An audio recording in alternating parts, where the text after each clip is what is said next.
시청자 여러분 안녕하십니까? 김동수입니다. 이 시간에는요, 중앙대학교 법학전문대학원의 최성호 명예교수가 문화일보에 기고한 칼럼을 여러분들에게 소개해드리고요, 논평을 해드리겠습니다. 국민 여러분 관심을 가지시고 한번 잘 살펴보시기 바랍니다. 글 제목은 간첩을 간첩죄로 처벌 못하는 나라가 바로 대한민국입니다. 최근에 정보 참사에 대한 철저한 반성과 함께 간첩 개념은 물론 정보 활동 방식의 재정립이 시급하다는 목소리가 커지고 있습니다. 지난달이죠. 16일 미국 연방검찰이 중앙정보국 CIA 북한 분석관 출신의 한반도 전문가 수미 테리 미국 외교협회 CFR 선임 연구원을 기소한 사건과 지난달 28일 국군정보사령부 군무원이 해외 첩보 요원 명단 등을 유출한 혐의로 구속영장이 청구된 사건이 직접적인 계기가 됐습니다.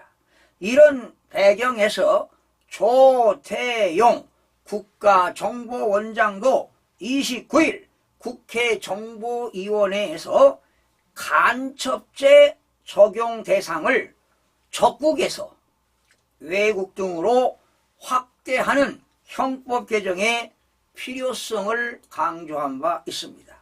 현실에 맞게 간첩죄를 개정해야 한다는 주장이 나온 건 어제 오늘의 일이 아닙니다.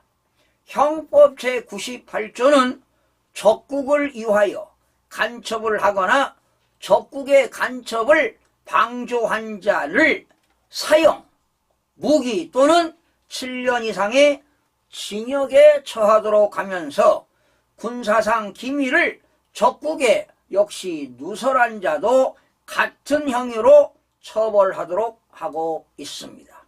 이게 형법 98조 내용인데요. 이 조항은요, 지금 만들어진 지 71년이 됐습니다. 1953년 9월에 이 형법이 명시된 후 지금 71년간 그대로입니다. 그 결과 그동안 심각한 문제점들이 드러났습니다. 첫째입니다.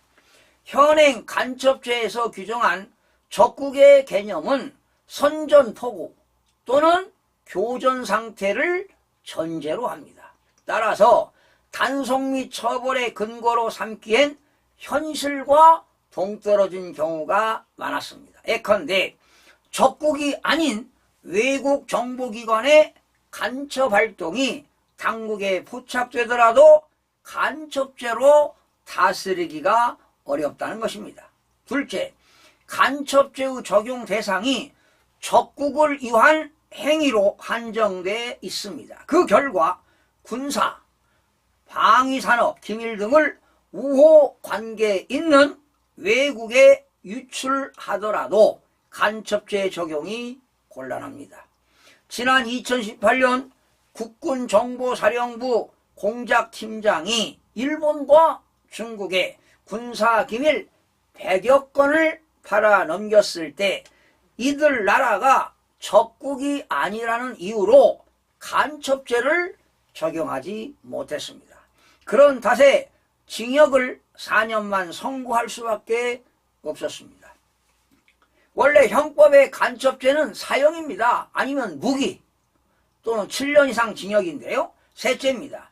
제3국 기업의 중요한 기술 정보를 넘긴 이른바 산업 스파이의 경우에도 간첩죄를 적용하지 못합니다.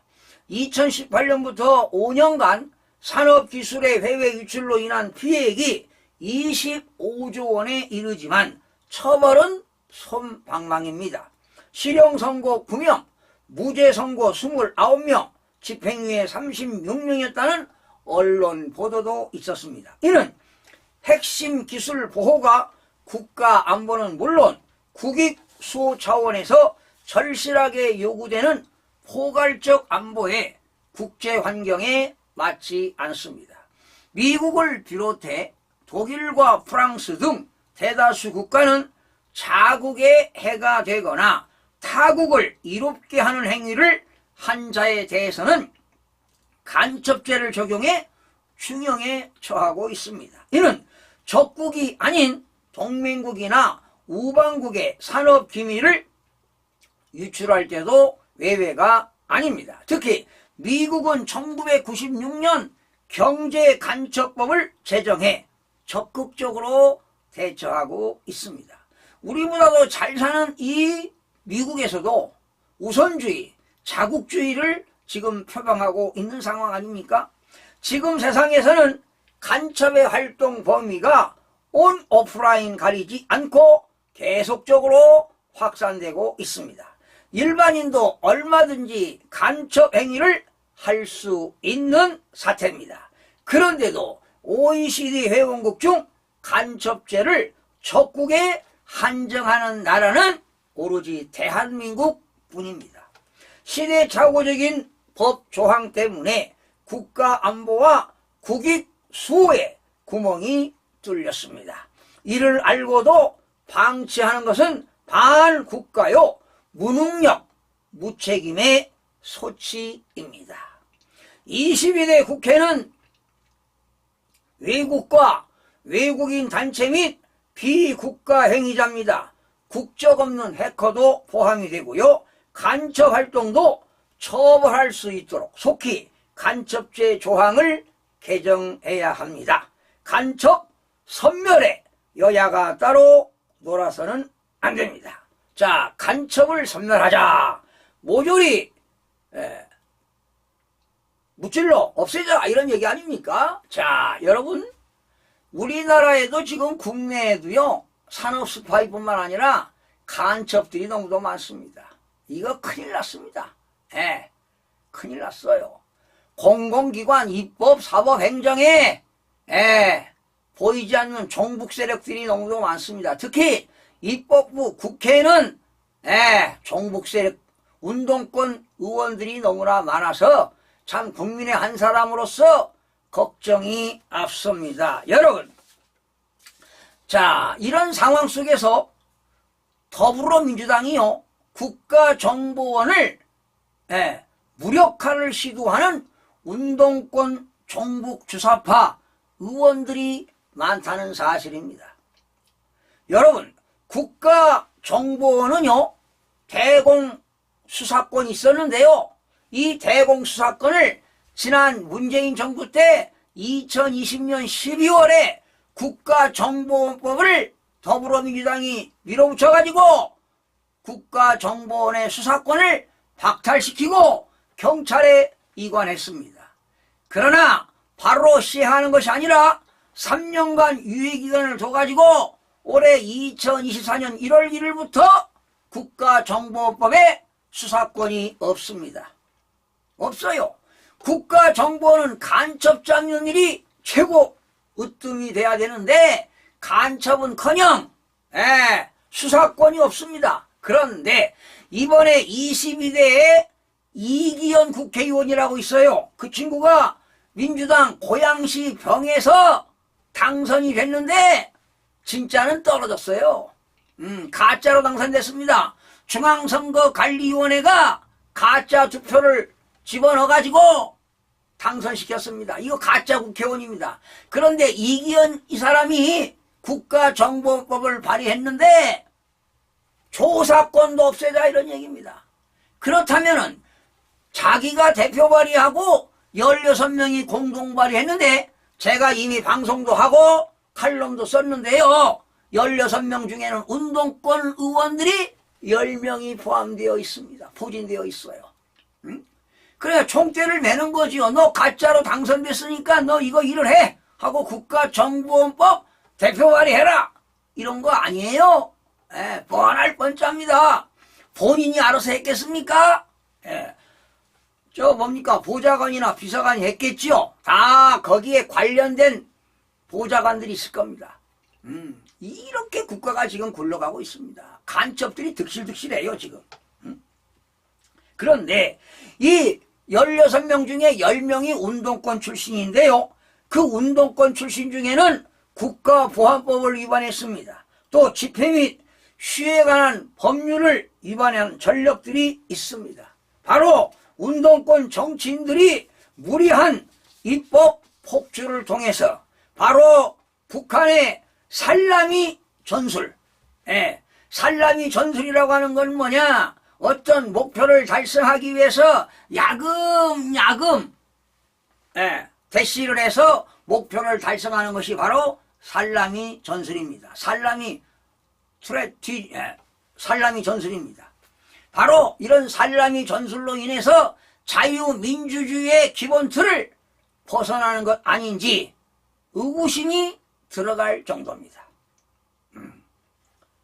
여러분, 사실상 국정원은 국가정보원은 간첩 잡는 일이 가장 중요한 일입니다. 특히 국가정보원은 보이지 않는 전쟁, 사이버 안보에 대응해야 나가야 할 것입니다. 지금이라도 국회는 국가정보원이 대한민국의 사이버 관련 업무를 통합하는 국가총괄기관이 국가정보원이 되어야 되는데 이 국가정보원을 무력화시키려고 하는 겁니다. 수사권도 박탈시키고 이미 박탈시켰죠. 조사권까지도 국가정보원장의 조사권까지도 박탈시키겠다는 그런 법안이 국회에 제출이 됐습니다. 자, 여러분 이런 걸 봐서 지난 7월 4일 날 자유총연맹 창립 70주년 기념사에서 윤석열 대통령이 뭐라고 했습니까? 올바른 역사관, 책임있는 국가관, 확고한 안보관을 바로 세우는 일이 무엇보다도 중요하다고 역설한 바 있습니다.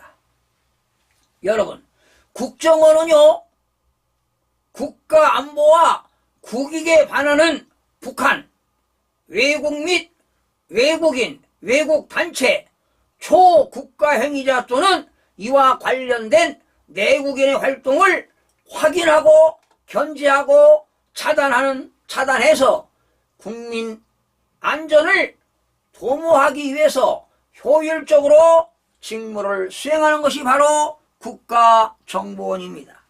그런데 이번 더불어민주당이 대표 발의해가지고 운동권 의원들이 공동 발의한 그 법안을 만약에 통과시킨다면은 수사권도 박탈당했지요. 조사권까지 박탈한다는 것은 국가정보를 없애겠다는 것 아니겠습니까? 말이 됩니까? 국민들의 안전을 보호할 목적으로 있는 게 국가정보원이 되겠습니다. 만약에 거대 야당이 이번에 국가정보원법을 통과시킨다면은 당연히 여당은 막아내야 되겠지요. 그런데 여당은 힘이 없습니다. 왜? 300명 중에 108명밖에 없습니다. 그러니 힘이 없는 것이지요. 그러나 만약에 통과가 된다면 대통령은 바로 거부권을 행사해야 할 것입니다. 여러분, 최근에 방금 말씀드린 대로 국군정보사령부 대북 요원들의 신상정보 등 군사기밀 유출 사고로 정부기관의 정보 보안이 더욱 강조되고 있습니다. 여러분, 지금 대한민국이 사이버 테러로 인해서 입법, 사법, 행정 모두 다 뚫렸습니다.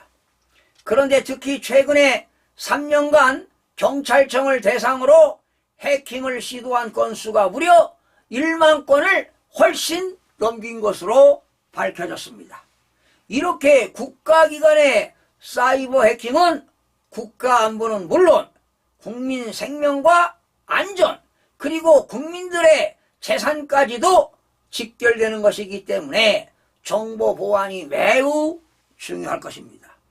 여러분, 북한에는 지금 정찰 정보국에 7,200명의 사이버 테러가 공격을 하고 있습니다. 심지어 사법부가 털렸는데요. A4 용지로 1억 장 이상의 그 정보가 뚫렸습니다. 심지어 작년에 대통령이 영국을 갈 때 그 뭡니까? 대통령이 가는 그 행사 그 길이 다 뚫린 거 아니에요? 예, 그걸 국정원이 이거 밝혀냈습니다. 국정원이 밝혀냈어요. 그래서 이거 지금 정부 체계를 강화하지 않으면 대한민국 안보에 큰일 났습니다. 국민들의 안전은 물론 국민들의 재산까지도 뺏길 수가 있다는 가정이 있습니까? 여러분, 국가정보원법에서 국가정보원이 할 일이 뭔지 아십니까? 국가정보원이 수행하는 업무는 다양합니다. 가장 중요한 임무가 뭔지 아십니까? 국외 그리고 북한에 관한 정보입니다. 방첩이죠. 방첩. 간첩 잡는 일입니다. 특히 산업 경제 정보를 유출하거나 해외 연계 경제 질서를 교란하거나 방위산업 침해에 대한 방첩입니다. 그리고 대테러, 국제 범죄 조직에 관한 정보라든가 내란죄, 외환죄, 반란죄, 암호 부정 정보 사용죄, 암호 부정 사용죄, 국가 안보에 관한 것 다 국가정보원이 업무를 수행하는 곳입니다. 그런데 이 국가정보원까지 운동권 의원들이 무력화시키겠다는 것이 바로 뭡니까? 이 종북 세력들 아닙니까? 그래서 여러분 이 종북 세력들 국회의원들 이대로 보고 우리가 그냥 두면 되겠습니까? 예, 이런 운동들이 일어나야 됩니다. 그래서 이런 지금 형법도 하루빨리 여야가 국회에서 통과시켜야 됩니다. 예? 그리고 민생 법안들을 여야가 협의해서 민생 법안이 22대 국회에 한 건도 통과된 게 없습니다. 예. 탄핵, 예. 검사 탄핵 이러한 법률만 통과됐지요. 예. 이래서 나라가 되겠습니까, 여러분? 그래서 지금 국내에도 간첩들이 득실득실합니다. 국가정보원에서 수사권이 없어요. 그런데 경찰들이 간첩을 잡는 일에 지금 뭐 내놓은 게 있습니까? 예. 업적이 없습니다. 업적이 없어요. 이거 큰일 났습니다. 대한민국이 연방제로 갈 수도 있습니다. 그렇다면 사회주의 전체주의로 가는 겁니다. 자유민주주의가 아니라 인민민주주의로 간다는 것입니다. 우리 국민들이 똑바로 정신을 차려야 할 것 같습니다. 시청자 여러분 고맙습니다.